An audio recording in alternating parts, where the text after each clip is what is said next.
Okay guys, the veneer has arrived. It looks to be fabric backed in some way, shape and form. I thought it was going to be pure, just wood. So I guess that helps with things like glue bleed through and stuff. Anyway, I had to come near the kitchen because I don't have a 1.5 meter space out in the workshop. And so we'll cut up all the main pieces in here, and then we will go back to the workshop.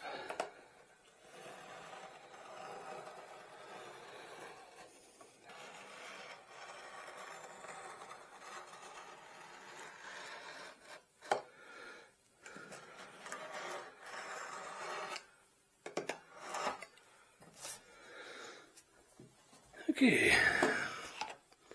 that should be the part for the roof. The rest are all 25 centimeters by 25 centimeters, I think. Yes, because the grain is going vertically. I think I might try scissors.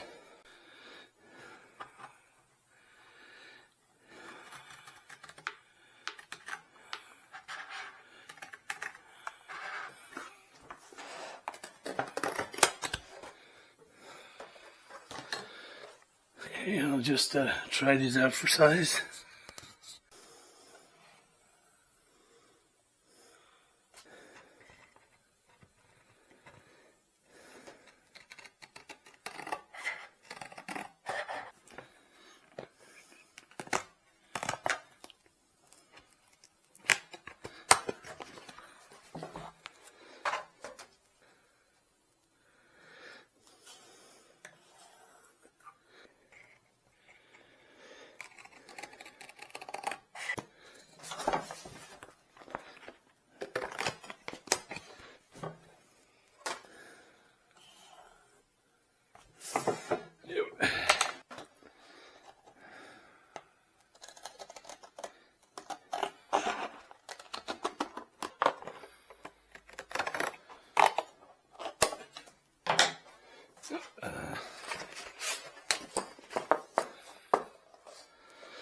Okay,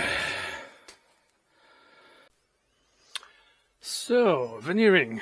Well, I've been doing all sorts of research, and I think it's fair to say that there's a million articles and videos online on how to do it, and they're all different. The one thing they have in common as well is they're dead simple. So in all the demos and things that I've seen, it's a guy putting some veneer on a very simple flat piece of wood. So it's like the easiest possible scenario. I haven't found any where a guy is demonstrating how to veneer a complex shape. Anyway, so the first consideration that I was thinking about here is grain direction.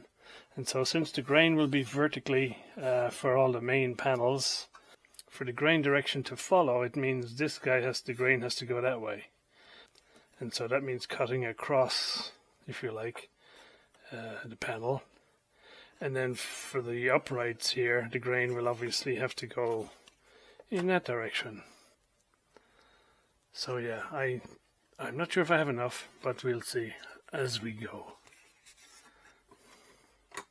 I've ordered up some proper glue for, tight bond, specially for veneer.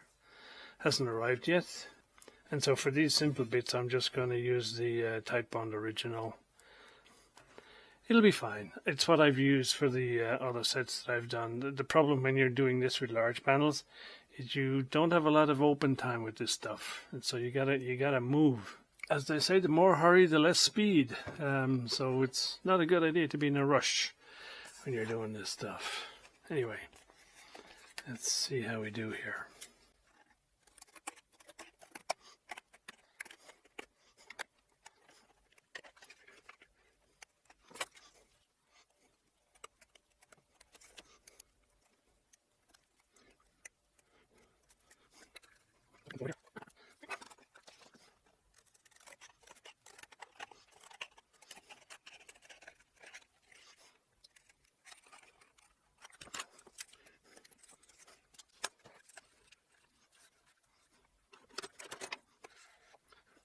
So if all goes well, we'll clamp this and hopefully it will be okay. I've allowed plenty on either side here for trimming. So, as I say, I've never used this type of veneer before, so we will see how we go.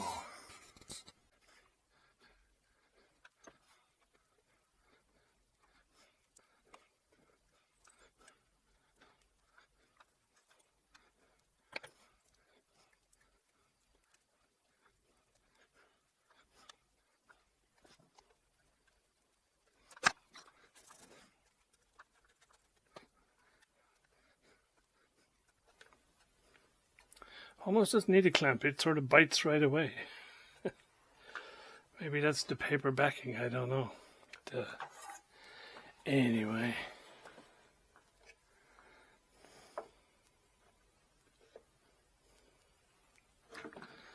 I'll put a little pressure on it just the same.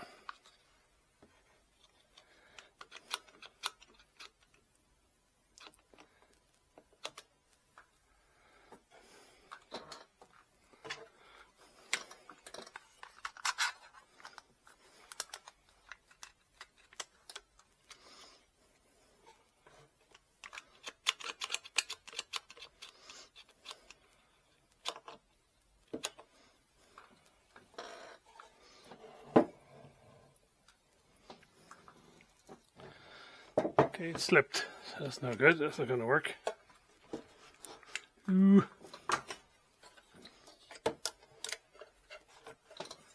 Yep. Come on, buddy. It's stuck already. So I don't think we need to worry about the clamp.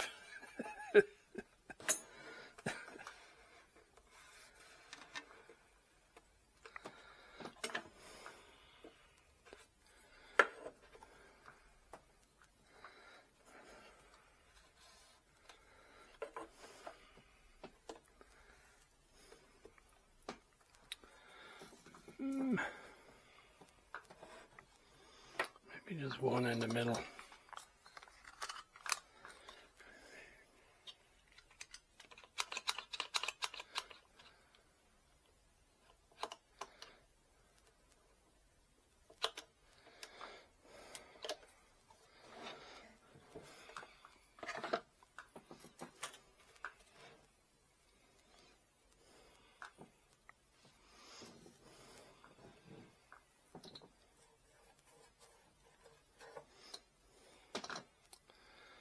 Okay, we have overhang, so we'll be able to trim it off.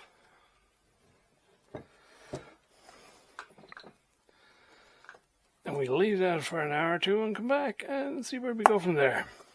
So here is the first section. I think it basically came out okay. There's some dark shading that seems to have penetrated through.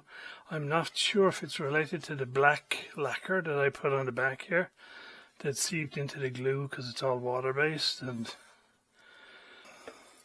hopefully by the time we varnish and lacquer and everything, it'll be dark and it won't be so visible. And it's only going to be a worry on these edge pieces, not on the main panels. So I'm going to carry on with the edge pieces. I don't think you need to see a repeat, and then I'll come back when we're doing some of the actual main panels themselves. Hey guys, okay, so I have veneered all of the edges here, and it took a lot longer than I was thinking, because this stuff, this paper-backed veneer is much harder to work, and I think my problem is, and I'm not sure how this will go going forward, is this paper backing is fixed to this with some sort of contact adhesive. And for this type of application where you're going to have temperature gradients going up and down, contact adhesive is a no-no because of the contraction and expansion of the wood. Your joints will open over time. And so I'm going to give it my best shot, but I have a sinking feeling that a couple of months after this thing is all done and finished, the seam up the center here between the two main panels will suddenly become extremely visible. However, it is what it is, and so we'll carry on with it. The other thing is it's hard to get a clean edge on it, so because the paper frays as these fibers that stick out. So far from being the best situation. So what I'm going to do now that I've got it mostly all done and sanded up is I'm just going to put a little bit of shellac on the veneer to protect it, so that when I'm doing the panels, this thing is not all going to get covered in Titebond. And incidentally, this is the Titebond I got, which says it's specifically made for cold press for veneer. So yeah, let's hope that works. It came from Austria, by the way. I ordered it from Amazon.de in Germany, and it came from Austria. So there we go. Okay, so I have a little bit of shellac, which I will just, as I say, it is purely as a an initial protection.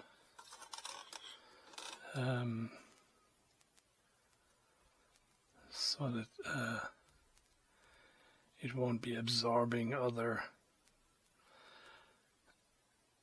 chemicals like glue and stuff as we go along. This also gives you an idea of what it's going to look like when it's done, even if I don't put a toner on it, and we may put a toner on it and darken it down a bit further.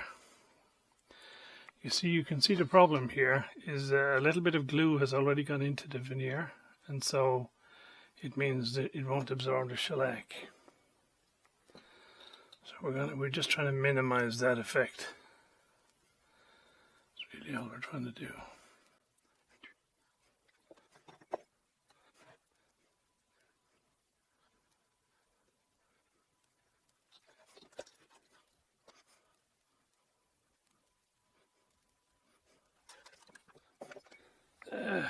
Handy tip on shellac for those of you who use it. As you probably know, you never wipe the brush on the edge of the container, because the dried buildup will generally mean you're gluing the lid onto your shellac container every time. And so you touch the brush to the edge of the container below the lid before you take the brush out.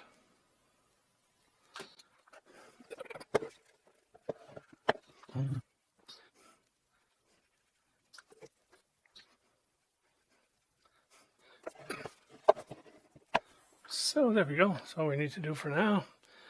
And of course one has to clean the brush with alcohol ASAP, or it goes rock solid.